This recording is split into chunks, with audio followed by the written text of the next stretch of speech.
amado, derrama sobre nós a tua bênção.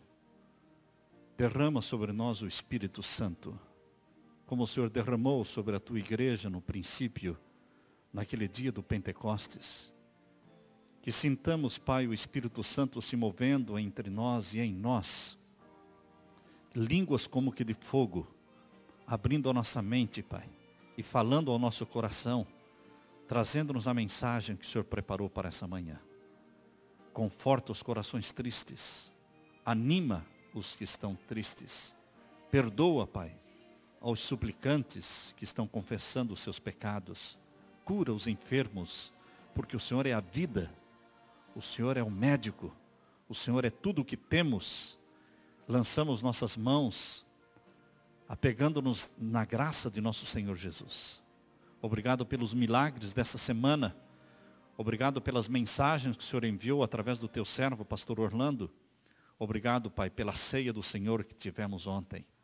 Porque pudemos comer, termos esta refeição com o nosso querido Salvador Jesus. Comendo do pão e bebendo do vinho. E anunciando que em breve vamos fazer o mesmo no céu, no reino de Deus. Pai eterno, obrigado por essa esperança que existe dentro do nosso coração, de que a nossa vida aqui é passageira, de que em breve Jesus vai voltar e vamos subir ao céu com Ele. Vamos estar naquele lugar que é santo, naquele lugar onde não há pecados, abraçando a Jesus, abraçando o nosso Pai. Pai eterno, derrama sobre nós o teu Espírito. Em nome de Jesus pedimos que agora, ao abrirmos a tua palavra, o Senhor fale ao nosso coração. Em nome de Jesus. Amém. No final deste sermão, você vai estar recebendo, se você ainda não recebeu, um CD completo com todos os livros do Espírito de Profecia, para que você possa ler, para que você possa pesquisar a palavra de Deus, para que você conheça os livros desejados de todas as nações, que você conheça a fundo o livro Grande Conflito, Parábolas de Jesus, Caminho a Cristo, Testemunhos, enfim, todos estes livros do Espírito de Profecia, que foram inspirados por Deus, estarão à sua disposição, de graça, no final deste sermão. Nós já distribuímos algumas semanas atrás, e hoje vamos distribuir para que cada família tenha na sua casa uma biblioteca do Espírito de Profecia. Você vai ter acesso a isso. Em todos os marcantes acontecimentos, em todos os grandes lances da história do povo de Deus, houve sempre a figura do profeta. É um método de Deus, falar através dos seus profetas.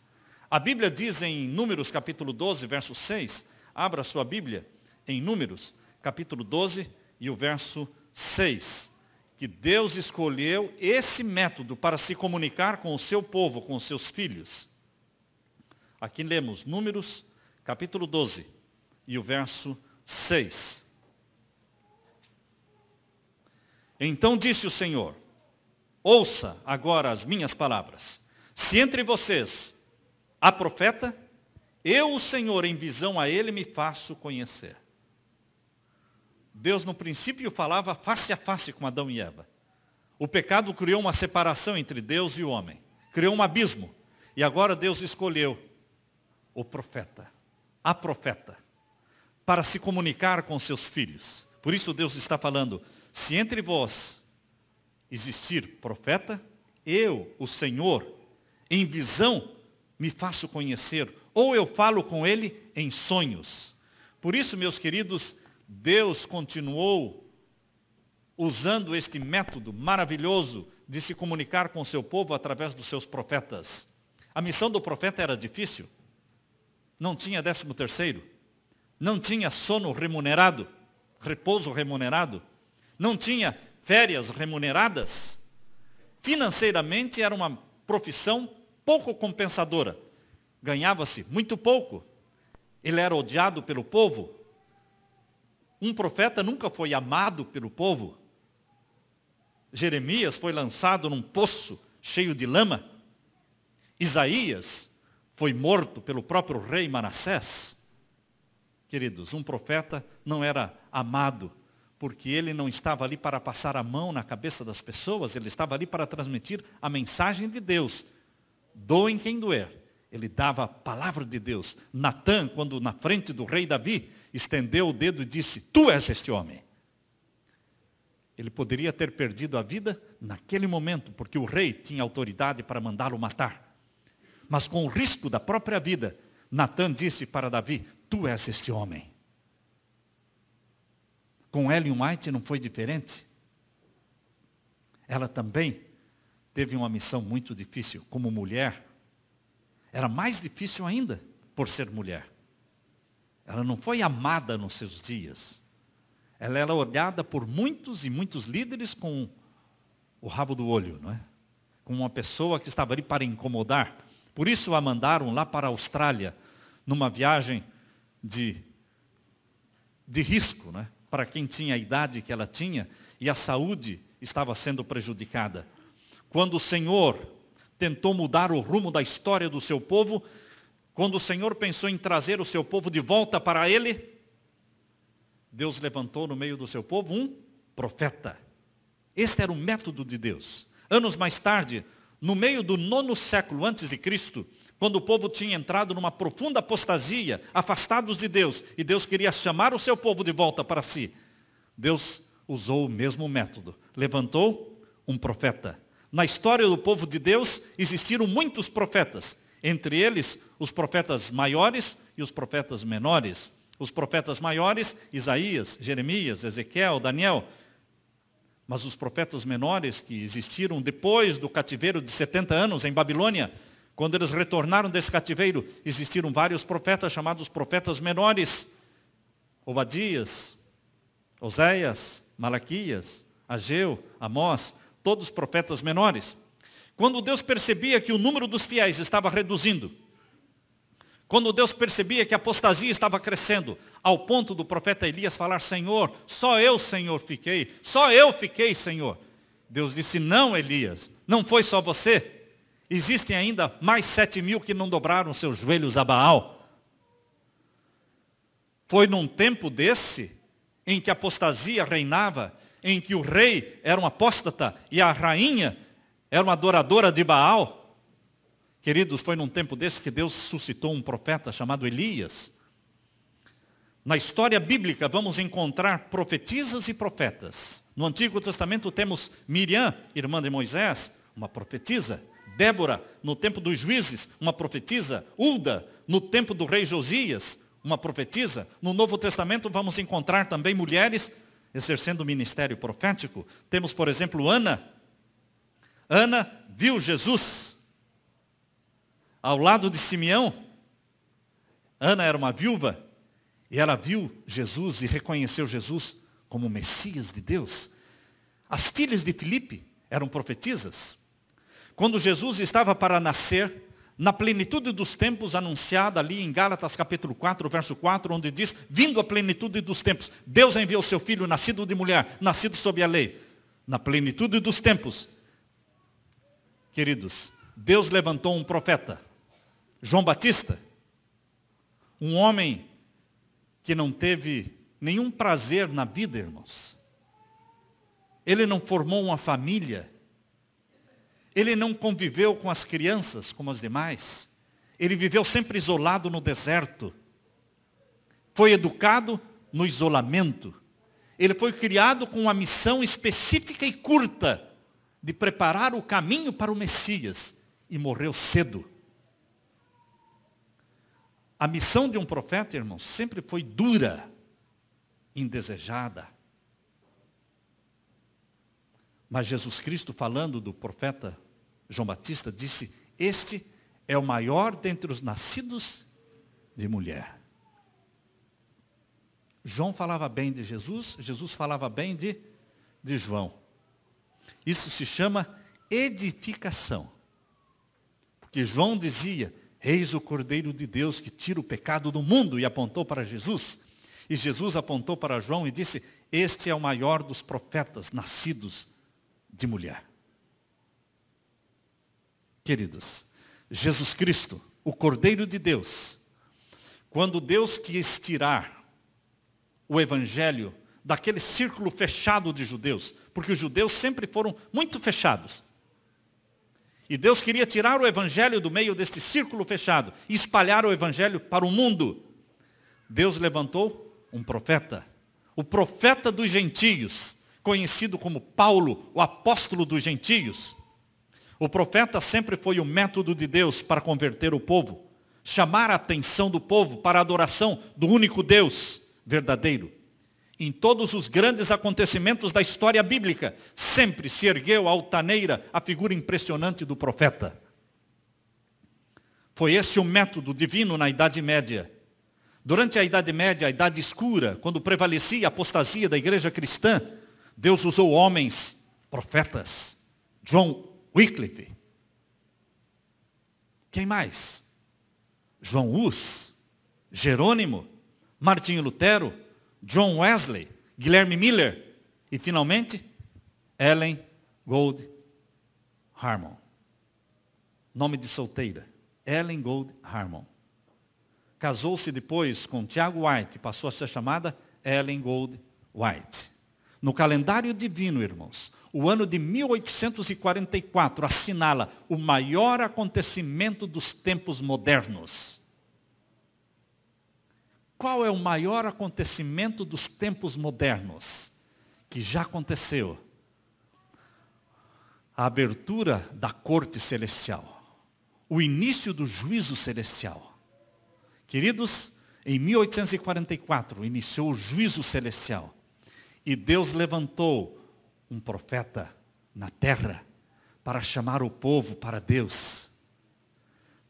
Para apresentar diante do mundo as verdades que estavam lançadas por terra, as verdades sobre o santuário celestial, as verdades sobre o ministério de Jesus no céu.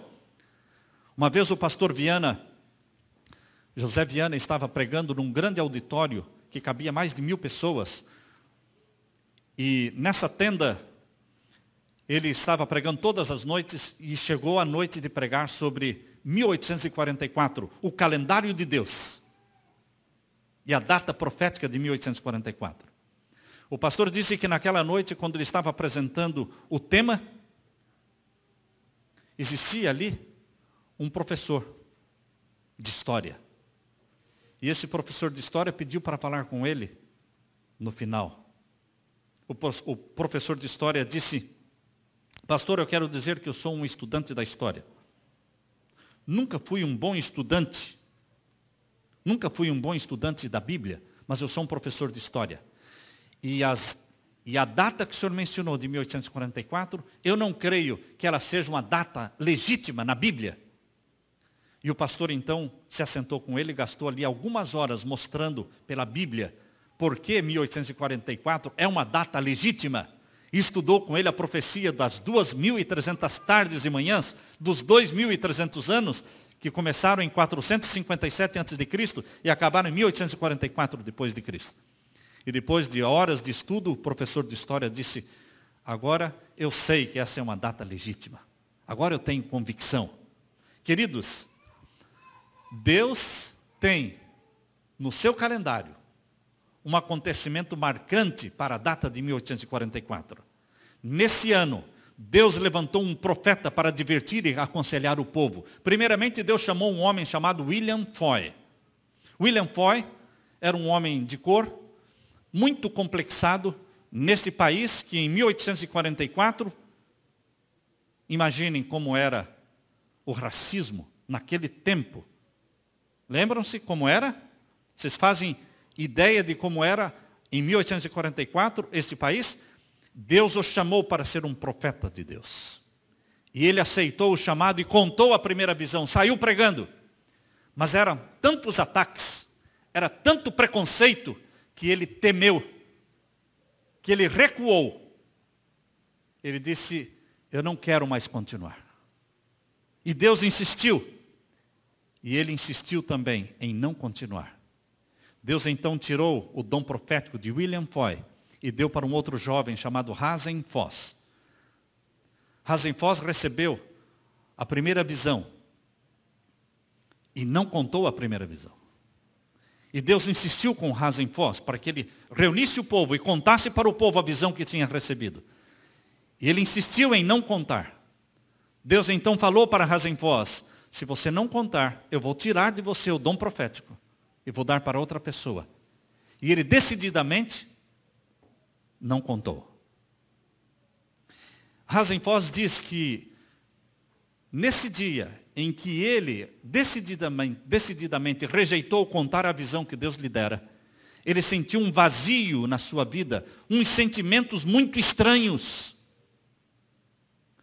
E depois de algumas semanas, ele estava numa reunião onde uma jovem de 17 anos se levantou e começou a contar a visão que Deus tinha dado para ela. E à medida que ela foi contando a visão, ele foi se lembrando de que aquela era a visão que Deus dera para ele.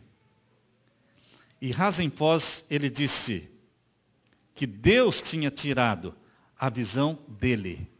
Palavras de Rasenfoss foram: foi-se de mim, não posso dizer nada. Quando ele sentiu aqueles sentimentos de perdido, sentimentos de abandono, ele reuniu o povo para contar a visão.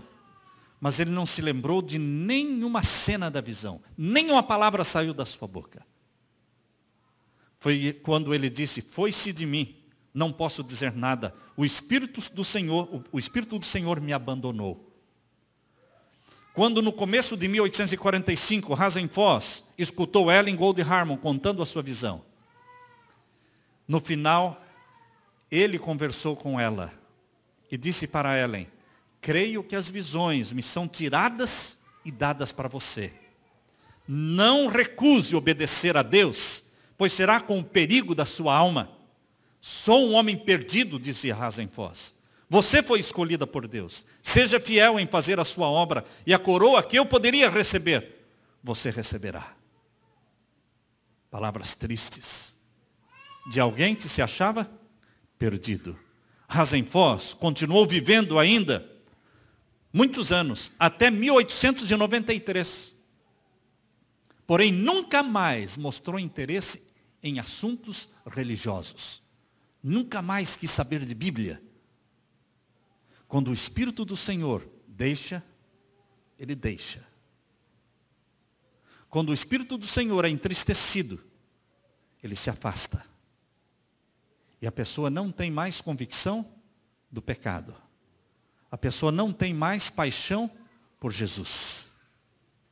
Queridos, em 1844, Deus quis chamar o povo para o estudo da Bíblia, revelar as doutrinas do santuário celestial. Sabem que os 4 evangelhos da Bíblia falam do ministério de Jesus na terra, e o Apocalipse fala do ministério de Jesus no céu. Nós gastamos muito tempo falando do ministério de Jesus na terra, que já se passou, que não volta mais.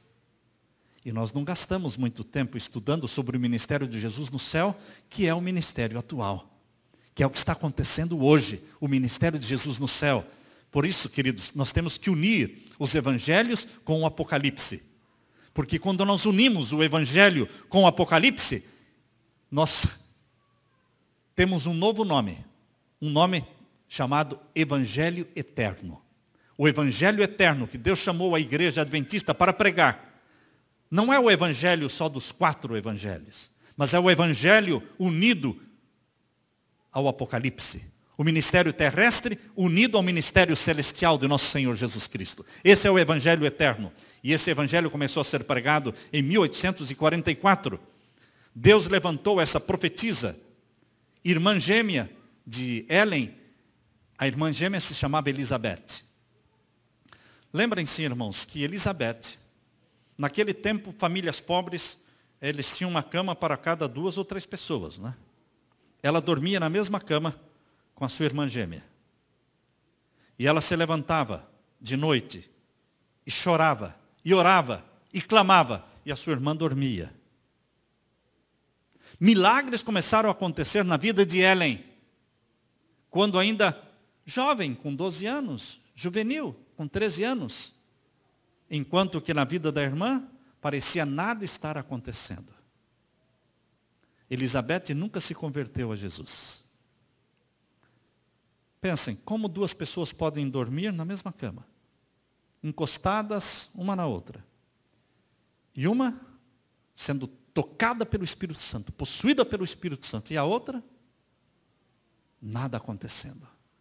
Como podem pessoas se assentarem nos mesmos bancos da igreja, cantando os mesmos hinos, fazendo as orações, assistindo os mesmos sermões, e uns sendo batizados pelo Espírito Santo, e outros não percebem nada? Queridos, o Espírito Santo será derramado sobre aqueles que buscam, aqueles que pedem, aqueles que clamam. Se nós, que somos maus, sabemos dar boas dádivas aos nossos filhos, muito mais o nosso Pai dará o Espírito Santo àqueles que pedirem. Temos que pedir. O Espírito Santo não virá sobre você sem súplica, sem oração, sem sacrifício. Existe um preço para se pagar. Jesus Cristo realizava milagres não porque era Deus, mas porque vivia na dependência de Deus. Ele era um homem possuído pelo Espírito Santo. Jesus Cristo não usava os poderes divinos dele. Ele usava os poderes do Pai. O Espírito Santo habitava, possuía a mente de Jesus. E ele, quando olhou para Judas, o Espírito Santo disse: esse é o traidor. Quando ele conversou com a mulher, que tinha 5 maridos, e disse: vai, chama o teu marido. E ela disse: eu não tenho marido. E Jesus disse: você não tem marido? Porque você já teve 5. E o que você tem não é seu. Não era, ali não estava Deus falando, ali estava um homem chamado Jesus Cristo falando, mas o Espírito Santo estava dizendo: ela já teve 5 maridos. Fale para ela que esse que ela tem agora não é dela. O Espírito Santo falava para Jesus. Queridos, Jesus Cristo vivia como filho de Deus. Você pode viver como filho de Deus. E o Espírito Santo pode falar para você. O Espírito Santo falou para Elias. O Espírito Santo falou para Eliseu. O Espírito Santo ainda fala. Deus tem profetas. Ainda hoje, Deus continua atuando na vida dos seus filhos. Ellen Goldwhite exerceu um ministério de 70 anos. Começou com 17 anos e morreu aos 87 anos. São 70 anos de um ministério profético. 1844 a 1915. Ela morreu no dia 26 de junho. 26 de junho de 1915. Queridos, ela escreveu mais de 1000 cartas pessoais, endereçadas a pessoas. Ela escreveu mais de 47.000 páginas de manuscritos, escrito à mão. 47.000 páginas escritas à mão. Sabem o que é isso? Mais de 50 livros publicados. Teve mais de 2.000 visões. Ellen White foi muito clara ao explicar a natureza da sua missão. Seus escritos, dizia ela, não é a Bíblia. Não é uma nova Bíblia. Não deveriam substituir a Bíblia. Era sim um comentário inspirado da Bíblia. Ela mesmo compara os seus escritos como uma luz pequena, uma luz menor, para levar as pessoas para a luz maior, que é a Bíblia, a palavra de Deus. Vejam o que ela escreveu sobre os seus escritos. Que os testemunhos sejam julgados pelos seus frutos. Que espírito revelam seus ensinos? Qual tem sido o resultado da sua influência? O que produz na vida da pessoa quando ela lê o Desejado de Todas as Nações? Que resultado acontece na sua vida quando você lê o livro Caminho a Cristo?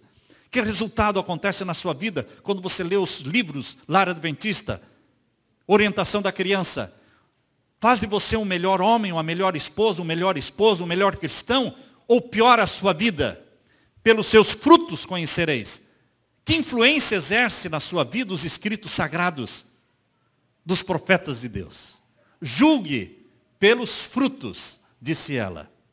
Quando eu olho para o céu, meus queridos, os meus olhos desarmados, sem o auxílio de nenhum telescópio, talvez eu não consiga discernir mais do que 5 ou 6 mil estrelas no espaço, no céu. Porém, se eu usar o auxílio de um telescópio, descortina-se diante dos meus olhos um céu bordado de milhares e milhares e milhares de estrelas. Da mesma forma, quando eu olho para a Bíblia, com o auxílio do telescópio do Espírito de profecia, eu vejo no firmamento bíblico milhares de verdades, antes fechadas e ocultas aos meus olhos naturais. A missão do profeta é levar o povo de volta à Bíblia, a palavra de Deus, de volta para Jesus. Embora existam poucas religiões, não muitas, existem poucas religiões no mundo. Budismo, você pode contar na sua mão as religiões do mundo. Você já ouviu falar que existem muitas religiões no mundo? Isso não é verdade, existem poucas religiões no mundo. Budismo, o que mais? Confucionismo, o que mais? Shintoísmo, o que mais? Hinduísmo, islamismo, judaísmo, cristianismo. Pronto, acabaram as religiões. São poucas religiões. Agora, o cristianismo tem muitas igrejas cristãs. Aí sim, são milhares de igrejas cristãs dentro do cristianismo. E como saber qual é a igreja verdadeira, qual é a igreja cristã verdadeira, no meio de milhares de igrejas cristãs, quando todas dizem possuir a verdade? Queremos deixar muito claro que Deus tem uma multidão de pessoas sinceras em todas as religiões e em todas as igrejas. Deus tem uma multidão de pessoas sinceras que serão chamadas, tocadas pelo Espírito Santo e se unirão ao povo de Deus. Mas Deus tem na terra uma igreja visível. Deus tem na terra um povo marcado pelos sinais dados por Jesus que identificam a igreja verdadeira. E eu quero convidar você para que leia comigo Apocalipse capítulo 12, verso 1. Abra sua Bíblia em Apocalipse capítulo 12 e o verso 1. Apocalipse capítulo 12 e o verso 1. Aqui mostra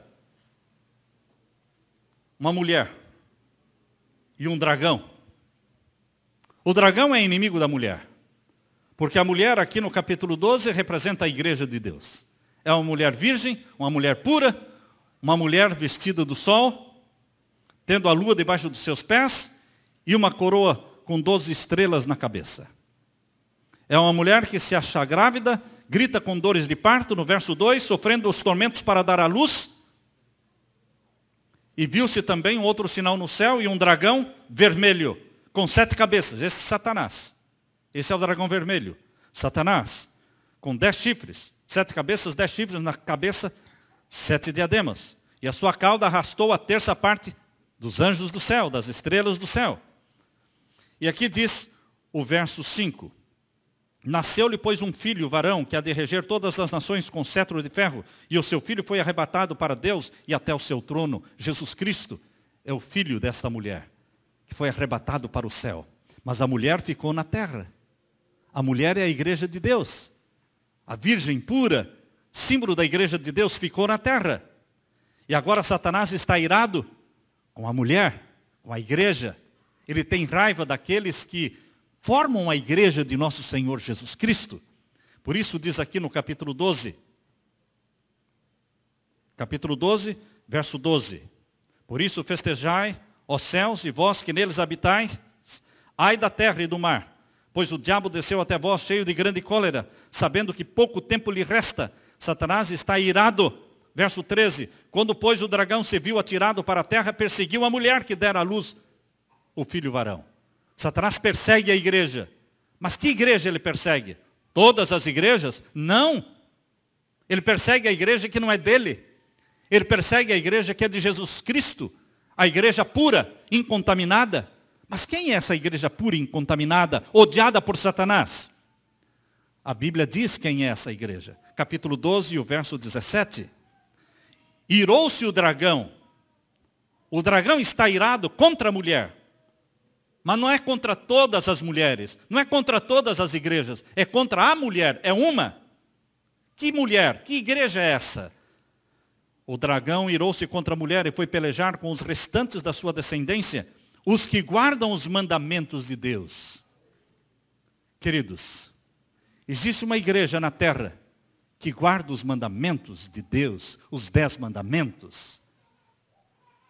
Mas mais do que isso, mais do que somente guardar os mandamentos de Deus, a Bíblia diz que também eles têm o testemunho de Jesus. Em Apocalipse capítulo 19 e o verso 10, Apocalipse capítulo 19, verso 10, nós lemos que o testemunho de Jesus, que é uma das características da igreja verdadeira, Apocalipse 19, 10, diz, leiam comigo, prostrei-me aos pés para adorá-lo. João se prostrando diante de um anjo para adorá-lo. Mas o anjo de Deus não aceita adoração. O anjo de Deus levanta João e disse, não faça isso, João. Adore a Deus. Quem é de Deus não aceita adoração. Pastores, bispos ou papas, que aceitam que as pessoas se ajoelhem diante de si e os adorem, são de Satanás, não de Deus. Porque quem é de Deus não aceita adoração. Nem anjos de Deus aceitam adoração.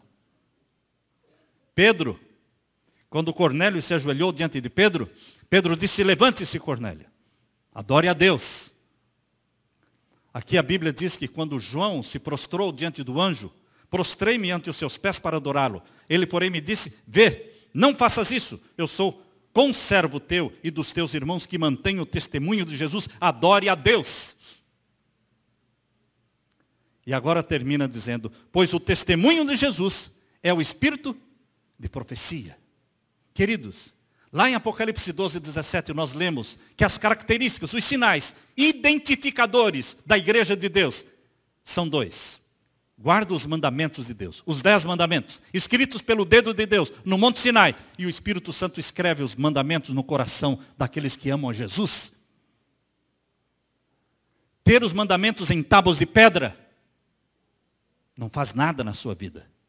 Mas pedir que o Espírito Santo escreva os mandamentos no coração, isso faz de você um filho obediente ao Pai. A tua lei está no meu coração, Senhor. É a minha meditação de dia e de noite. Então, os mandamentos de Deus, a santa lei de Deus, é uma característica que identifica a igreja verdadeira. A religião verdadeira não é hinduísmo, não é budismo, não é islamismo. É cristianismo. Mas dentro do cristianismo, que é a religião verdadeira, existe também a igreja verdadeira. A que guarda os mandamentos de Deus. E tem o testemunho de Jesus, que é o ministério profético, que é o dom profético, que é o espírito de profecia. Queridos, a Bíblia é muito clara em Apocalipse capítulo 14, verso 12. Apocalipse capítulo 14 e o verso 12. Aqui lemos. Leiam conosco. Apocalipse 14 e o verso 12. Aqui está a perseverança dos santos. Quem são os santos de Deus? Os que guardam os mandamentos de Deus e a fé de Jesus. Guarda os mandamentos de Deus. Tem o espírito de profecia e tem a fé de Jesus. 3 características marcantes que identificam a todos que querem saber. Identificam a igreja verdadeira. Queridos, há pessoas que se tornam membros da igreja adventista e dizem, eu não creio no espírito de profecia. Eu digo, você deveria procurar outra igreja, porque esta igreja só é a igreja verdadeira de Deus, porque guarda os mandamentos de Deus, porque tem a fé de Jesus e tem o dom profético. Queridos, se não foi Deus quem falou através de Ellen White, então foi Satanás quem falou através de Ellen White. Como Ellen White pode dizer, Deus me revelou, Deus me deu uma visão, Deus me disse, se Deus não falou nada para ela, então ela seria o quê? Mentirosa? E se a profetisa da igreja adventista fosse mentirosa, uma das fundadoras da igreja, então eu não estaria nessa igreja. É perigoso estar numa igreja fundada em cima de alguém o quê? Mentiroso? Queridos, Se eu estou nessa igreja, é porque eu creio que ela guarda os mandamentos de Deus. Tem o dom profético que foi revelado na pessoa de Ellen White. Foi uma mulher inspirada por Deus. Deus sempre teve os seus profetas e profetisas. Porque não teria na última geração? Porque não teria na última igreja, período de Laodiceia? Deus continua tendo. A igreja de Deus guarda os mandamentos de Deus. Tem o dom profético e tem a fé no Salvador Jesus Cristo. Essa é a igreja de Deus. Em 1962, Billy Graham foi pregar no Brasil, no Pacaembu.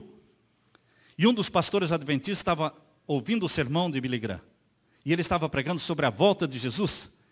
E esse pastor dizia, Billy Graham está pregando como se ele tivesse lido o livro Desejado de Todas as Nações, ou Patriarcas e Profetas.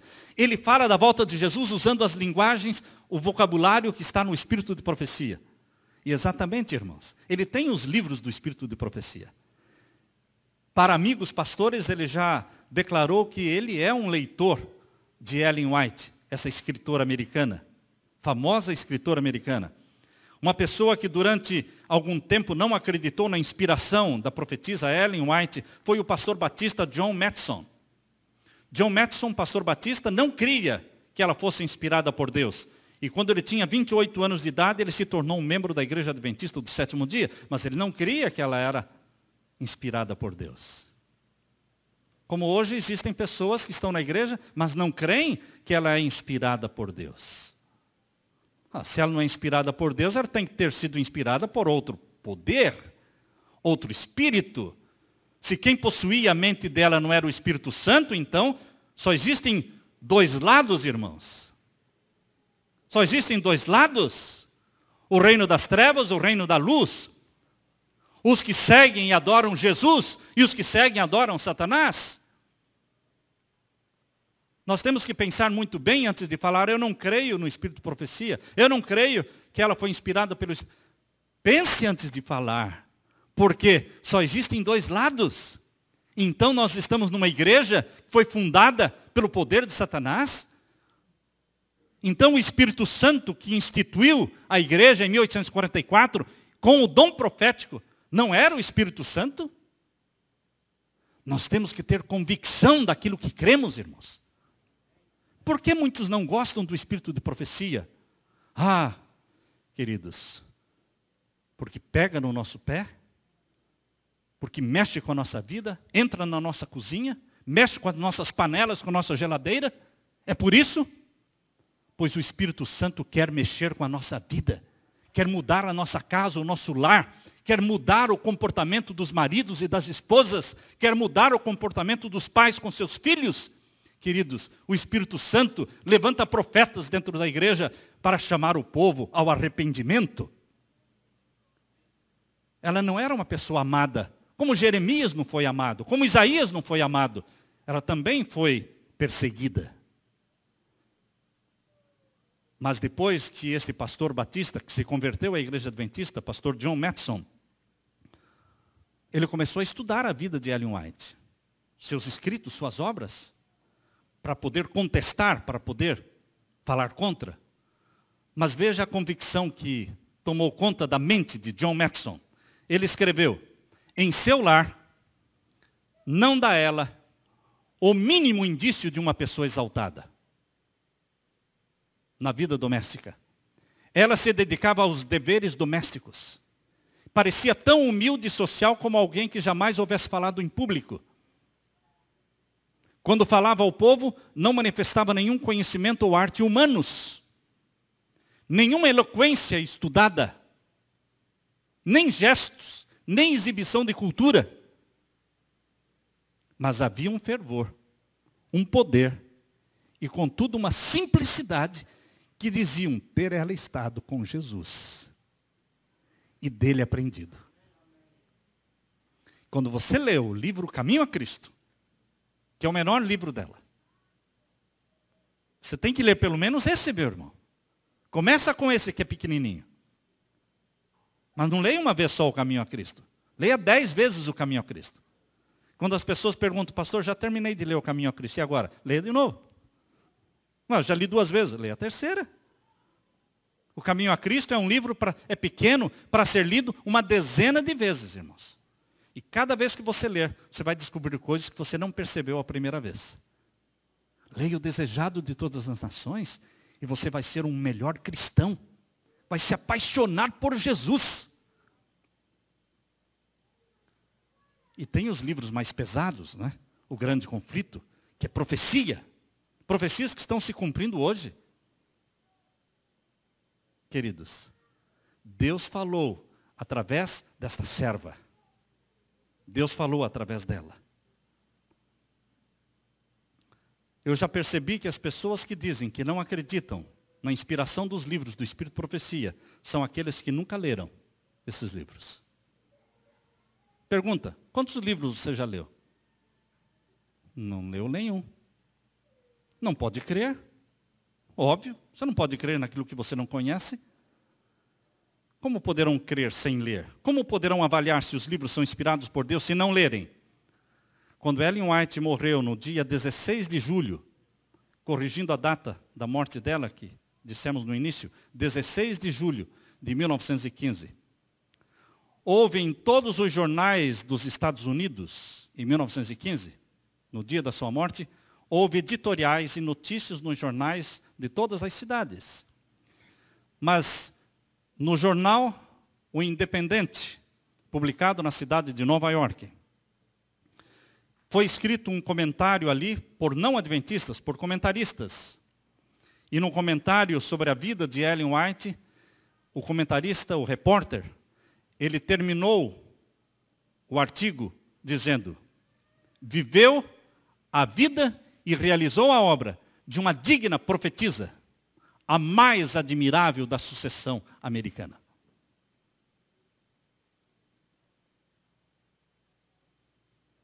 Um jornal do mundo, irmãos, reconheceu que ela foi a mais admirável profetisa da sucessão americana. Ela profetizou o grande terremoto de São Francisco. Ela profetizou a guerra civil, antes de estourar a guerra civil nesse país, que matou milhares de americanos. Quando fizeram de Richmond a capital do sul do país, e Washington a do norte, e colocaram lá Abraham Lincoln, o presidente do norte, e Jefferson Davis, o presidente do sul. E fizeram da Casa Branca, ao lado do hospital do MCV, ali era a Casa Branca. De 1861 a 1865. Ali viveu o presidente Jefferson Davis com a sua família. Ela previu, ela falou desta guerra antes da guerra estourar. Queridos, no tempo em que havia um abismo entre os Estados Unidos e o Vaticano, um abismo tão grande, que quando o Vaticano enviou um bloco de granito para colocar no monumento de Washington, que foi construído, aquele grande obelisco em Washington, o Vaticano mandou um grande bloco de granito para colocar ali. Mas a revolta do povo americano contra o Vaticano era tão grande, o abismo era tão grande, que eles não aceitaram o bloco de granito. E as pessoas pegaram aquele bloco e o levaram para o rio Potomac e o afundaram lá. Está até lá hoje, no fundo do Potomac. Dizendo, nós não queremos nada com o Vaticano. Naquele tempo em que havia esse abismo entre os Estados Unidos e o Vaticano, Ellen White escreveu no Grande Conflito que Vaticano e Estados Unidos iam se unir. Um ia promover o outro. Iam se unir na perseguição aos que guardam os mandamentos de Deus. E essa união, meus queridos, já aconteceu. Hoje, Estados Unidos e o Vaticano estão unidos. Hoje, a maior religião nesse país não é mais a religião protestante. Hoje, a maior religião nesse país é a Igreja de Roma. 70 milhões de católicos nesse país. Mais do que qualquer outra igreja igrejas protestantes reunindo todos os batistas, todos os metodistas, todos os adventistas, todos os Assembleias de Deus, reunindo todos, não dá 70 milhões. Mas só a Igreja Católica tem 70 milhões. Só no Congresso americano, irmãos, são 150 cadeiras reservadas para o Vaticano. 150 representantes católicos no Congresso americano. Só na Suprema Corte americana. 9 juízes, 5 são representantes do Vaticano. Queridos, quando ela escreveu no livro Grande Conflito, que esses dois poderes, essas duas forças se uniriam para dominar o mundo, isso era um absurdo, isso era uma loucura, mas isto se cumpriu. No Congresso americano, o pastor sempre foi pastor. Mas hoje, o pastor do Congresso americano é um padre. Não é mais um pastor, agora é um padre. O abismo desapareceu. Hoje, meus queridos, a união do Vaticano e dos Estados Unidos é íntima. Nas visitas, no funeral de João Paulo II, profecias que se cumprem diante dos nossos olhos. Deus falou através do profeta. Se entre vós houver profeta, eu a ele me revelarei em visões e em sonhos. E ela recebeu mais de 2.000 visões. E você vai estar recebendo hoje a coleção completa, ou 90% pelo menos, dos livros publicados de graça na sua mão. Irmãos, isso é uma bênção do Senhor. Sabe quando a gente poderia pensar em fazer isso há 20 anos atrás? Nunca.